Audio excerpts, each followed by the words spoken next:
Today I'm going to read The Legend of Minnesota, which was written by Kathy Jo Wargan. Long ago, in the land of lakes, where pine-wrapped bays made half-moon shapes among ancient rocky vales, was one lake known to all. As dark and deep as the moonless night, it became a sea of yellow and orange with every setting sun, and was so named for its colors, vermilion. Beyond this lake was a mountain, grim and gray and sacred, where the riches of time not yet discovered, the ore of iron, lay quietly stowed and waiting.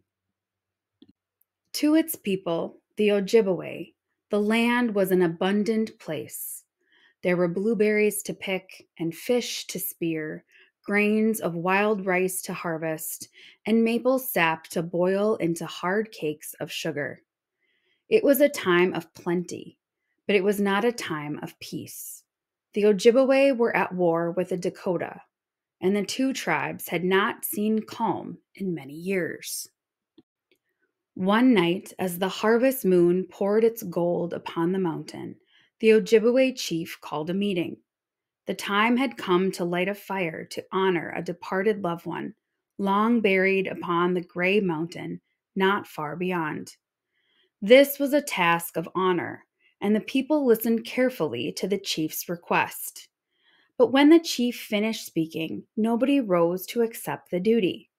They were weak from their skirmishes with the Dakota and wary of the danger this task would pose. If one of them were discovered while making the journey, the Dakota would learn of their camp and misfortune might follow. The air was stone-cold quiet, except for the snap of the fire and the rustle of embers. The silence drew heavy upon them until a young girl stepped forward through the smoke. Her name was Morning Fawn, and as she looked to the chief, she said, "I will do this." A milk-white falcon flew low above her head, skimming many times to circle above her.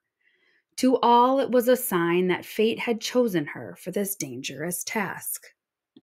At dawn, Morning Fawn followed a footpath into the woods. She stepped across a slow-moving stream where bald eagles made great nests in pine trees above her. She walked beside ponds where yellow and white water lilies rested upon the surface like night stars that had fallen from the sky. She rested among stands of white birch and balsam poplar, and then walked until the path became a soft carpet of aged pine needles, broken by knotted cedar roots that twisted their way across the forest floor. As Morning Fawn reached the sacred place, she felt at peace with her task and prepared for her fate. She carefully lit the flame and bowed her head. Now it was time to make the journey home.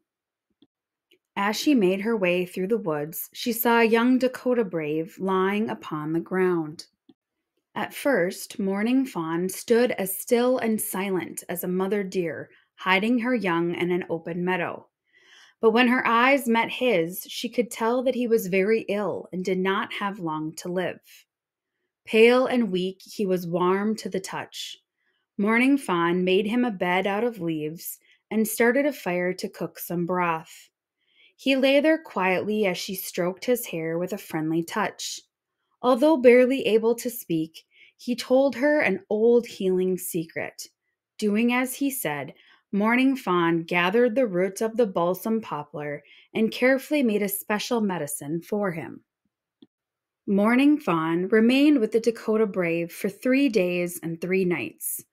With her help, he grew stronger and was no longer pale. During this time, he told her of his home where bright meadows went sweeping toward the sun, and she told him of shady granite resting spots near the edge of a red-stained lake. He sang to her about the shaggy bison and the great thunder they made during the hunt, and she motioned upward to describe the dancing skies and how bands of blue and green and pink seemed to flash in the night. They laughed often and liked each other very much, but deep inside, Morning Fawn knew they would not be able to remain together. Until their bands were no longer enemies, such a friendship would not be allowed. Back at the village, there was great worry when Morning Fawn had not returned after the sacred fire was lit.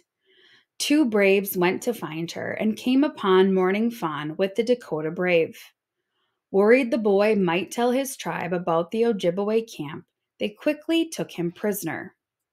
When they reached the village, the boy was set apart from the others. He was lonely and frightened, and Morning Fawn wanted to help him.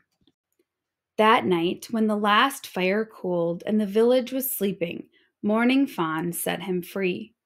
The pair slipped quietly into the forest to a stand of balsam poplar.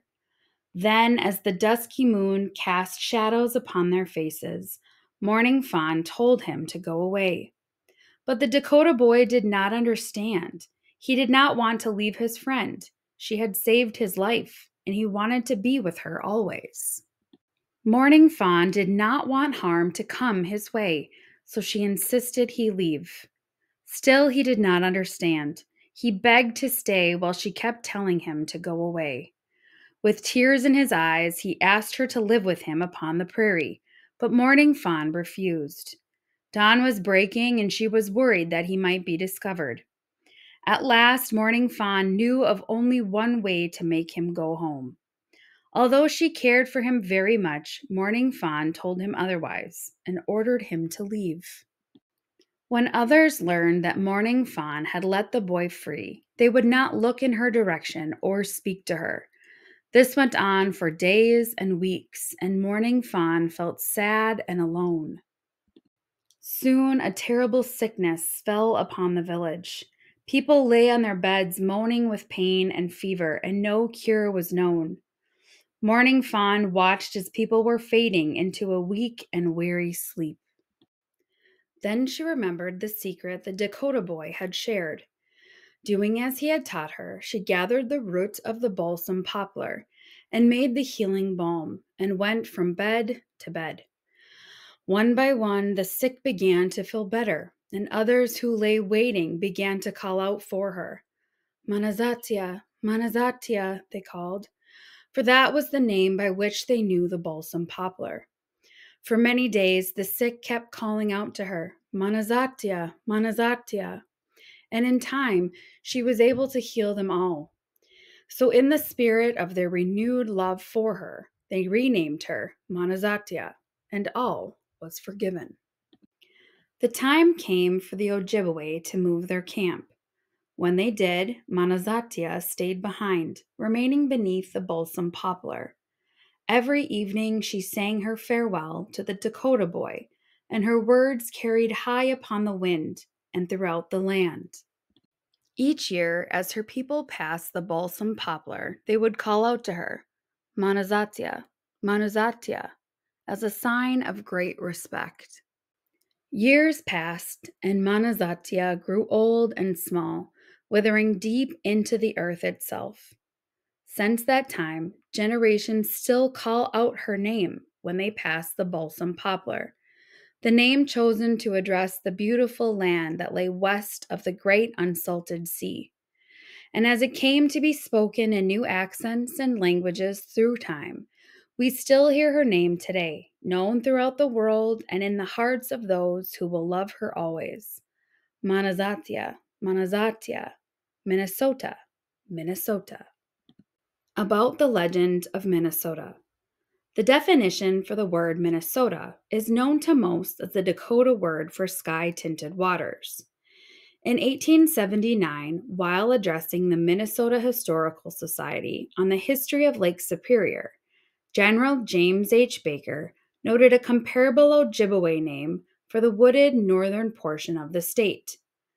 The word Manazatia, also known as Mananzati to the Ojibwe, was used to address all land west of Lake Superior. It means balm of Gilead or balsam poplar. When author Katie Jo Wargan discovered an age-old version of a legend titled Manazatia, published in 1893 as part of a collection of Minnesota legends, she began to research other versions of the tale. In her version for children titled The Legend of Minnesota, we learn the story behind the land of the balsam poplar and the enduring friendship between an Ojibwe girl and a Dakota boy who want nothing more than peace between their people.